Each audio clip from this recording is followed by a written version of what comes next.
Hello and welcome to this video. This will be a video on navigating through Windows 7. This is just going to be a basics video. There are a lot of videos out there about Windows 7 and how to navigate through it. This is just one more. I'm hoping this one will be very simple and basic, especially for those who are not familiar with Windows 7. I know Windows 7 has been out for several years. I just wanted to go ahead and create a video for all those beginners who are still not familiar with Windows 7. So let's begin. There are basically four things, not only for Windows 7 but for many operating systems, that you should be aware of and that you should have a basic understanding and configuration of. The four things that I think, and these are not set in stone, this is just my opinion. I've did computer repair for a number of years, and I think this will help out a majority of your average users to keep your computer up and running. So the four things that I think that everybody should know about and configure on their computer: the first one is updates, the second one is firewalls, security and firewalls. The third one is antivirus scanning protection, and the last one is data protection, doing your backups. These are not all set in stone, and these are not the end-all do-all for a lot of things, but I think that everybody who has a computer, especially a Windows computer, should be familiar with these four things, and should, even if you don't know how to configure them yourself, you should at least have a familiarity with it, and that way whoever does work on your machine, you can go ahead and request that they do these four things. So what I'd like to do is start with the first one, which is updates, and I'd like to show you using Windows 7 where you can navigate and get to it and configure it. So let's start with Windows updates. I'll minimize this. And just so everybody know, I am using a Windows 7 virtual machine for this environment. The environment that I'm using is VirtualBox. VirtualBox is a software, an application that you can use for creating virtual machines, usually operating systems, on your computer. VirtualBox was first created by people at the Sun Microsystems company. That company has since been bought out, and now it's owned by Oracle. So let's get started. First thing you want to do is with your Windows 7 machine, whenever you want to configure something, basically what I would do is start by going to the control panel. Now there are many ways of getting to your operating system's individual applications and systems, but mainly when you're talking about configuring the computer itself, I normally like to go through control panel. And the way we do that is we go down to the bottom to the Windows Start org, we left click on that, then we go to control panel, you left click on that, and starting with Windows updates, we would go ahead and scroll down and look for Windows updates and left click on that, and here you have Windows updates. Now you want to go ahead and activate Windows updates so that you can get the security updates and all of the essential updates for your computer to keep it up to date and protect it from any malware or viruses.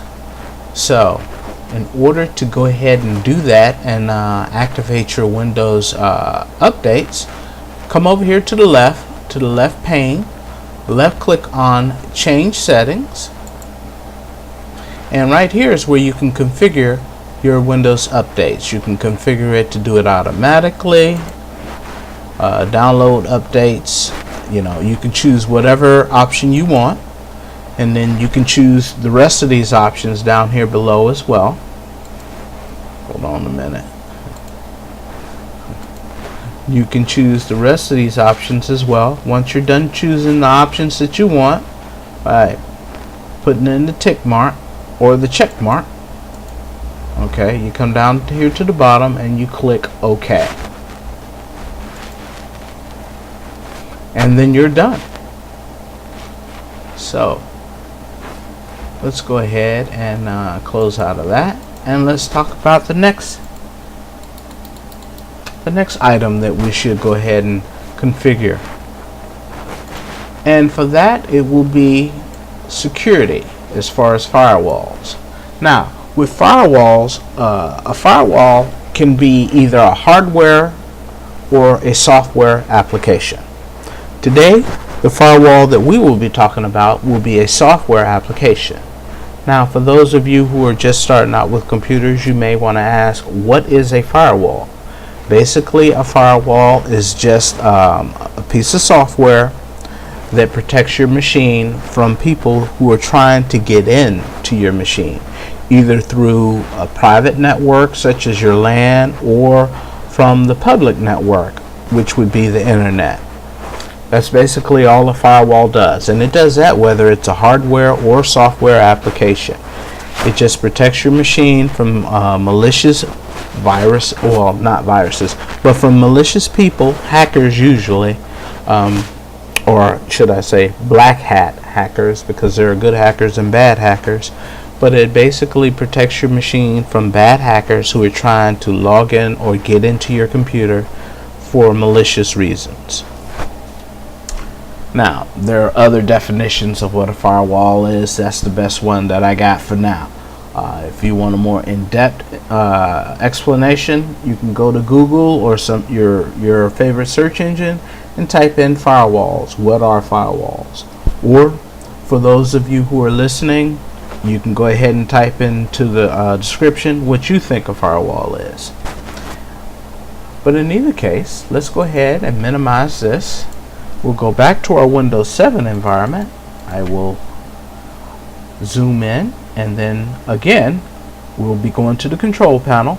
Again, now this is for people who are just beginning Windows and the Windows environment, who just got Windows. This is not for the more advanced people who already know it, the power users who already know how to configure their computer. So if you're a beginner, stay here and watch this video. If you're a power user, this really wouldn't do anything for you. But in either case, let's go down to the Windows Start orb again, left click on the Start orb, and then go to Control Panel, left click on Control Panel, and we want to look for our Windows Firewall. So we scroll down, we see down here at the bottom Windows Firewall, we left click it, and here we have our Windows Firewall. Now, for Windows 7, it usually shows the firewall in two different types of networks. Either your home or work network, which is your private network, or a public network, which you may be connected through your office or LAN, or office or school or university, and that will be known as a LAN network. And then from the LAN network you go out to the actual public network, which would be the internet or the World Wide Web. Doesn't matter which one you choose, just so long as you choose one and you go ahead and configure your firewall, at least some basic configurations should be looked at, and usually is needed. For me, I'm connected through a public network. Okay, so click the arrow here, and it will show you the configuration that I have for my public firewall. For my whether or not my firewall is turned on, it says it is on. Incoming connections, I'll go over that in a minute. Or block all connections, including programs on the list of allowed programs. Active public network is network. Notification state, notify me. I got it set to notify me when the Windows Firewall blocks a program trying to get in. Okay, now to go ahead and configure your firewall, like I say, I would go ahead and at least configure it for basic use. Now, well, before we start that, yeah, let's go ahead and go over to change notifications. Or no, I'm sorry. Go down to advanced settings, left click on advanced settings, and it will bring you to here, the firewall rules. Now, for most firewalls, you basically have two types of rules, and the rules are used for you to set a policy so that your firewall can decide what you want it to do, or so that you can decide what you want your firewall to do, excuse me. So that's what a rule is, a set of policies that determine what the firewall should do. And the two basic policies you will have on most firewalls are inbound rules and outbound rules. Inbound rules are the rules pertaining to inbound, for lack of a better term, inbound signals that come from the internet into your computer. Outbound rules are signals that come from your computer out to the internet. So that's an inbound, outbound. Inbound comes from the internet into your computer. Outbound comes from your computer out to the internet. Okay, so what I normally do is I go to my inbound rules. Okay, highlight it, and you will see all of the default inbound rules that this computer was basically configured for. Now what I do is I go ahead and disable all inbound rules. You don't want no computer or no malicious black hat hacker or anybody coming into your computer, at least not without your notice, without you knowing about it. So the basic thing that I do is I just highlight one of them, okay, usually the one at the top, and then on your keyboard I choose the shift key and the down arrow key, and I scroll all the way down. Once you get down to the last one, I choose any or you just go to any spot in this area, you right click, and I choose disable rule. Okay, and I disable all the rules. Okay, this is just for inbound rules. Again, with the inbound rules, this is just telling the firewall what you want to do when somebody's trying to get into your computer. And basically for all inbound rules, I just disable them, turn them off, so that no one will be able to get into your computer, at least not without you telling it. Now this is not the catch-all end-all, but this is a good place to start. Alright, and then for the outbound rules, I just leave those alone. I just leave them all set at whatever the default is for them.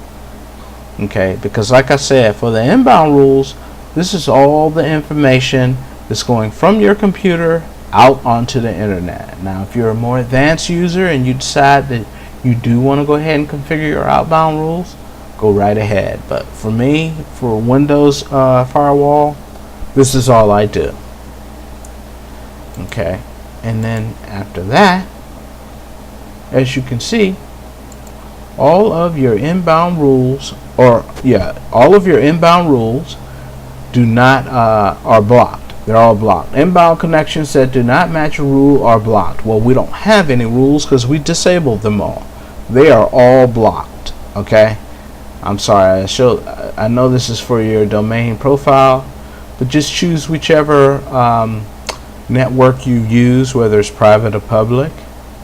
And as you can see, for all three, the inbound connections are blocked. Okay. All right. And then what you do after that, let's see.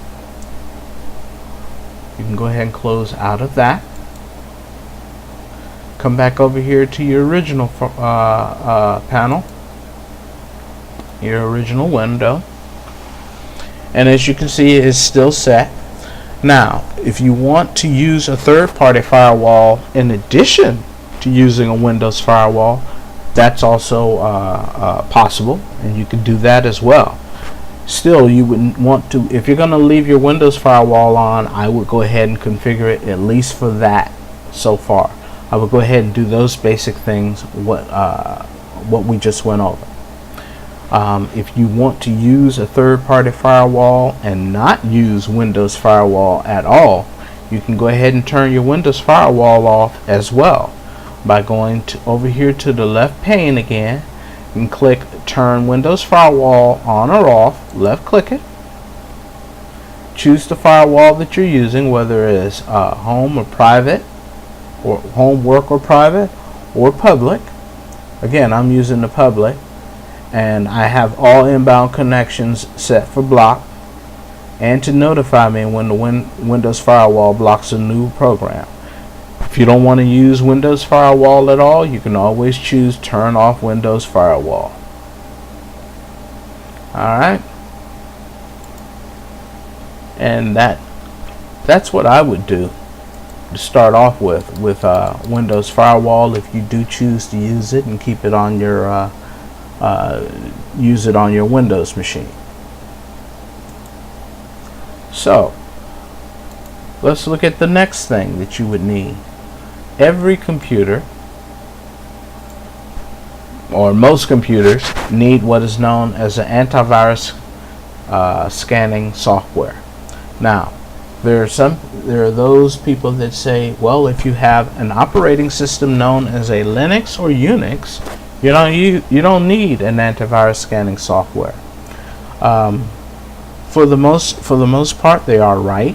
But what happens if that Linux or Unix user has some application or software that they want to share with another user that does have a Windows machine? You may want to go ahead and scan that. Even on your Linux machine, you can go ahead and use an antivirus scanning software to scan it to make sure that it's safe, it doesn't have any antiviruses or malware, and then you can transfer it to your friend, your Windows machine friend, his computer, his or her computer. So antivirus scanning software is essential both for Windows, Unix, Linux, and Apple machines. Apple machines nowadays are based on Unix as well.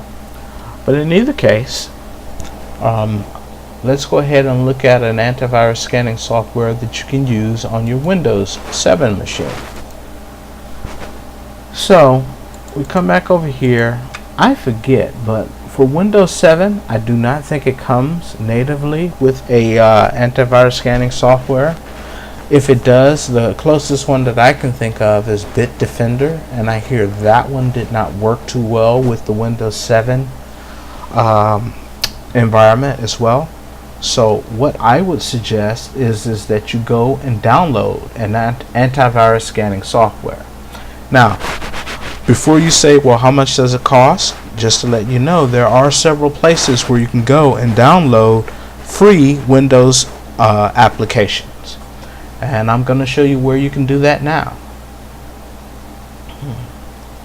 If you come down to your browser, and we'll go over browsers later, but if you come down to your browser, and I already have some set here, one place you can go, sorry, I hope that's not distorting anyone's eyes. One place you can go is called snapfiles.com. Okay, that's a very good place where you can go and find different stuff for your Windows machine. All right, remember that one, snapfiles.com. That's that's S as in Sam, N as in Nancy, A as in Apple, P as in Paul, files, files.com. Alright, now you come over here and you can do a search. Okay, you can do a search right here for the application you're looking for. All I typed in was Microsoft Security Essentials. Okay, it brought me to this page, and then you just scroll down, and as you can see, you have Microsoft Security Essentials. Now I probably spelled it wrong, but I spelled it good enough for them to find it.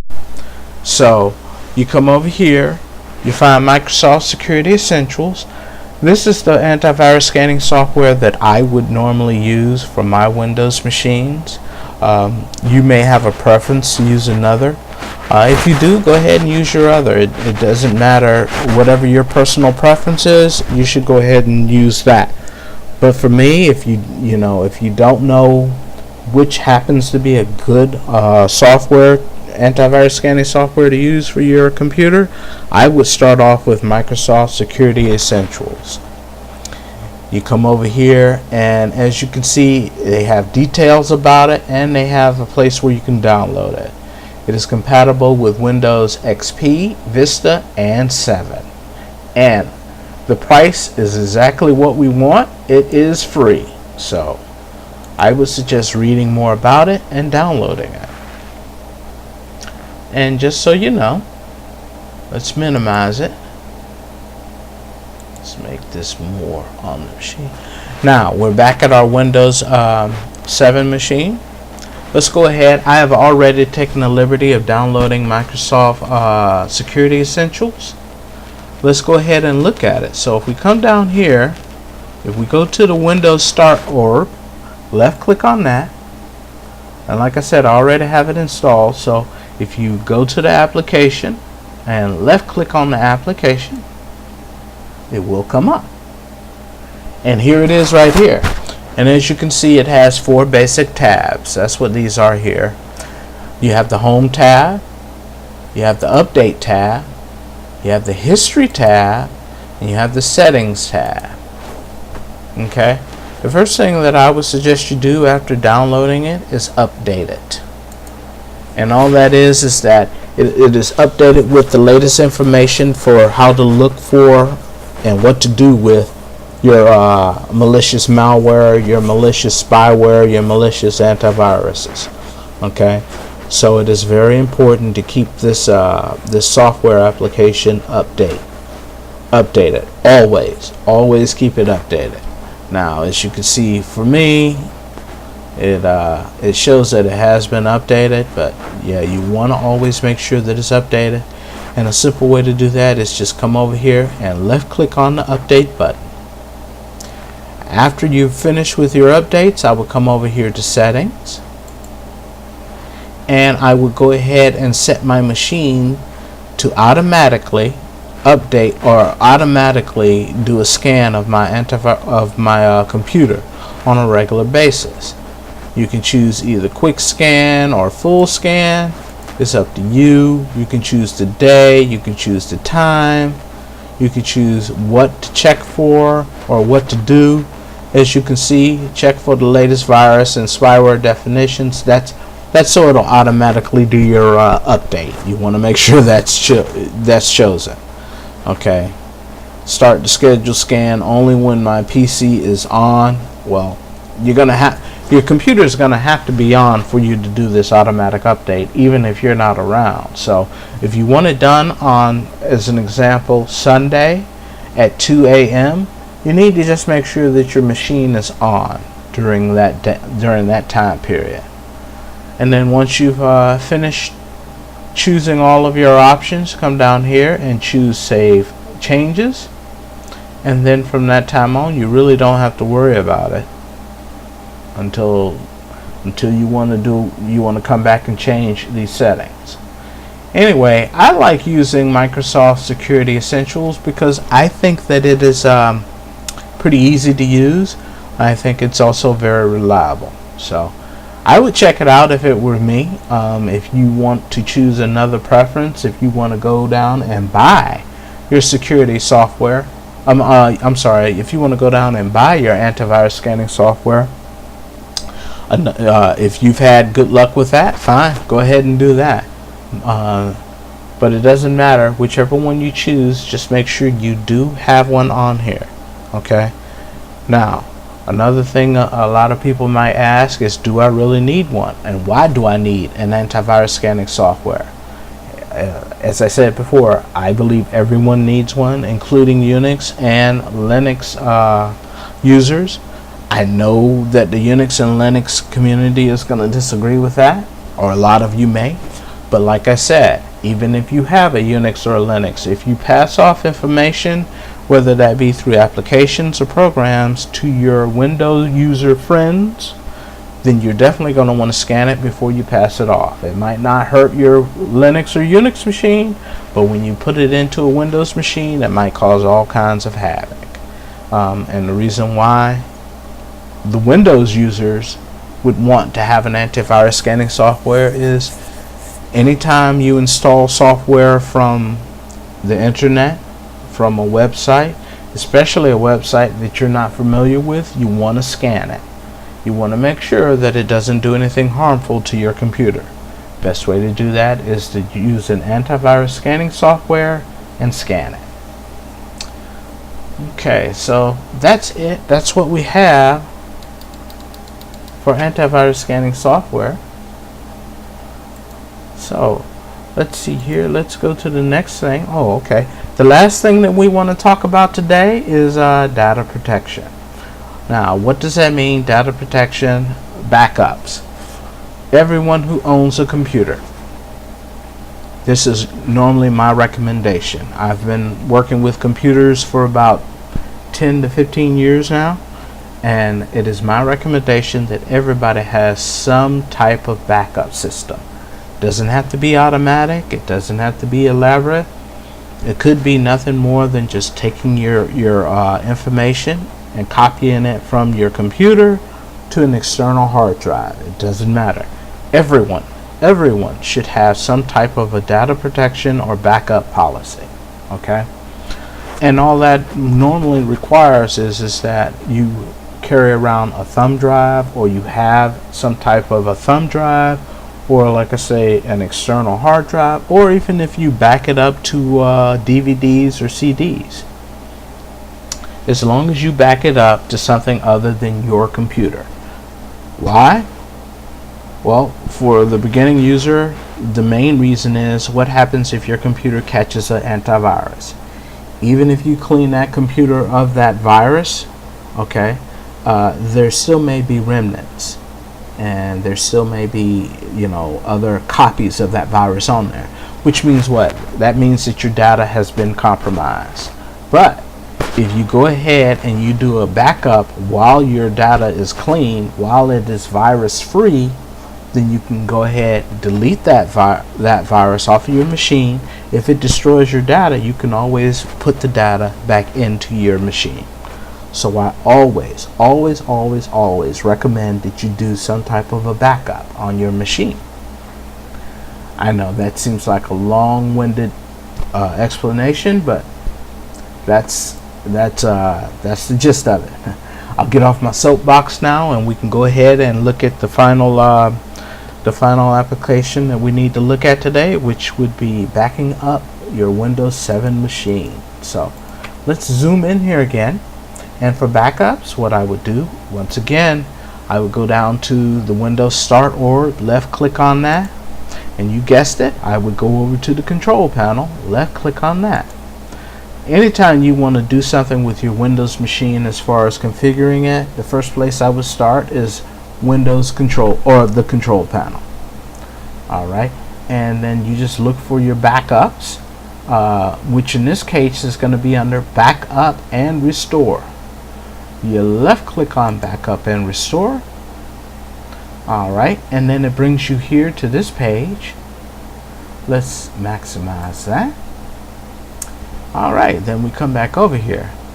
Backup and restore your files. Okay, now you can back it up one of several ways. As I said before, you can back it up through a thumb drive. If you're not sure what a thumb drive is, you can go to my other video dealing with hardware, and you can see what a thumb drive looks like. It's basically a small hard drive. An external hard drive is basically all it is, and it comes through a USB format. That USB meaning that that's how it connects to your computer, through a USB port. You can either back it up through a thumb drive, or you can back it up through a bigger, larger external hard drive, or you can back it up through CD or DVD. It's up to you. I would suggest that you choose some type of way of backing it up, one way or the other. Now, to do a backup, you can come over here to the pane, to the left hand side of the pane. You can choose create a system image. Left click on that, and it brings you here. Now, what this is going to do is it's going to do a backup of your whole operating system, and it's going to create it as an image. An image is just another file. Okay, it's a whole file of your operating system. I don't want to get any more in depth than that, but for beginners, that's what you're doing. Once you have created that backup image, excuse me, you can either save it to one of several things. Like I said, you can save it to a hard drive or a hard disk, or you can save it to a DVD, or you can save it to a remote machine. Okay, whichever is easiest for you, whichever you decide. I will go ahead and choose one of the three of those things. For most people, it may be some type of an external hard drive, which would be either a thumb drive or an external hard drive that you can buy like from Walmart or from your local computer store, or it may be on a DVD, or like I said, it could be remotely through another machine. I would strongly suggest that you choose one of these to back up your system. Click cancel, and you just come back over here to your pane again. If you choose that you want to not choose those, but you want to make what is known as a system repair disk, you can come down here and click on system repair disk. Okay, now it came up with this error because I don't have a DVD player. I don't have a DVD disk inside my player. Okay, if you do choose to do this, you want to make sure that the DVD player that comes basically standard in most computers nowadays as of 2013, you want to make sure that it comes that that DVD player is some type of a burner. Okay, that way you can go ahead and burn your information to a DVD or a CD player, or I'm sorry, a DVD or CD disc. And what that means when you say burn to a DVD or CD, it just means taking the information off of your hard drive and putting it onto that disk. That's all that means. If you want to do a system restore disk, you can come here and do that. Now, be advised, a system restore disk, when it creates that, it's not gonna, when it creates the disk, it's gonna save the image of the system files of your computer.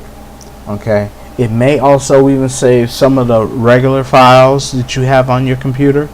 Okay, but it's just going to save it to that point. You make this system disk, and then 2 or 3 weeks later you want to use it to back up your stuff. Anything after you've made your first, or after you've made your system repair disk, anything after that won't be saved on that disk. So if you make a system repair on February 1st, 2011, and then you decide anytime after that date that you need to back up your data, anything after February 1st, 2011 will not be on that disk. You'll need to make another system disk to back that up. And I would not choose system repair disk for that. I would choose the first one we were talking about. I would choose this one right here, create a system image. Okay, now either or, it doesn't matter. I know I said I would choose this one. It's up to your preference. You can choose either or. Alright, now, and then after that you can do what is known as incremental backups. That's what I call incremental backups. And all that means is that you want to say, well, let me explain it this way. This is the best way that I can think of to explain it.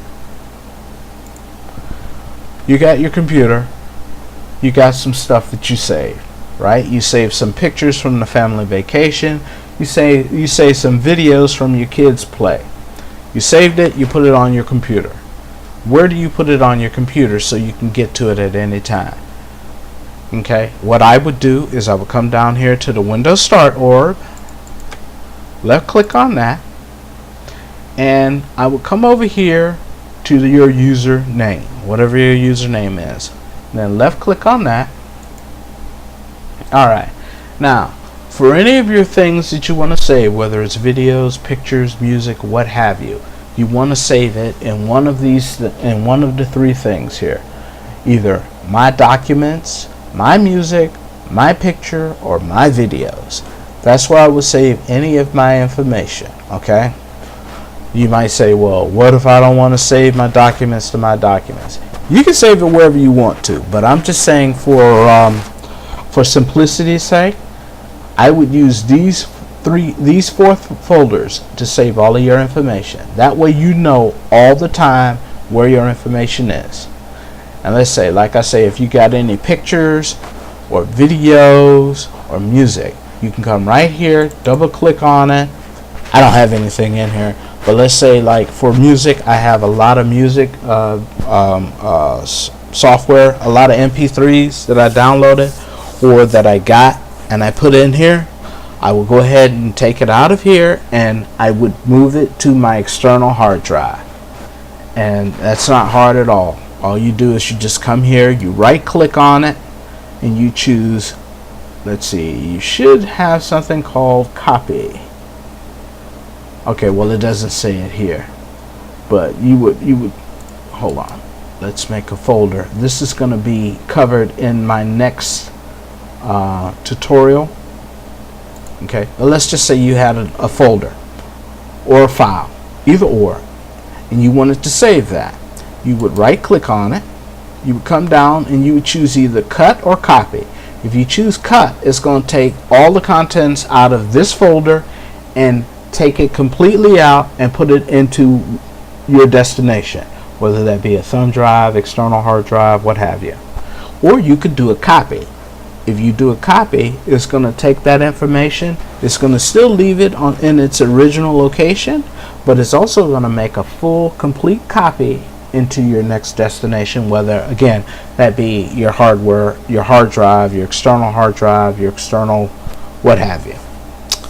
Okay, I would suggest doing that for backups.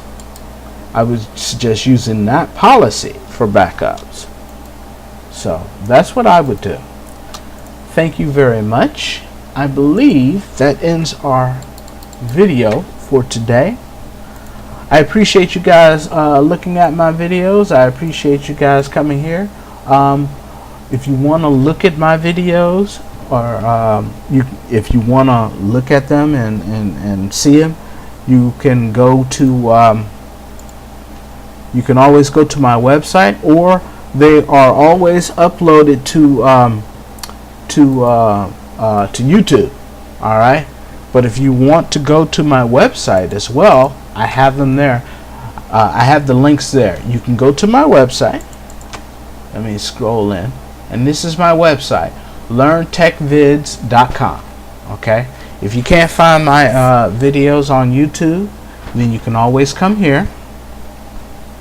Okay, and I will have links down at the bottom for whatever video you're looking to pertaining to whichever computer subject you're talking about. This video will either be in operating system tutorials or in application tutorials. 9 times out of 10, since we're talking about Windows 7, it's going to be right here in the operating system tutorials.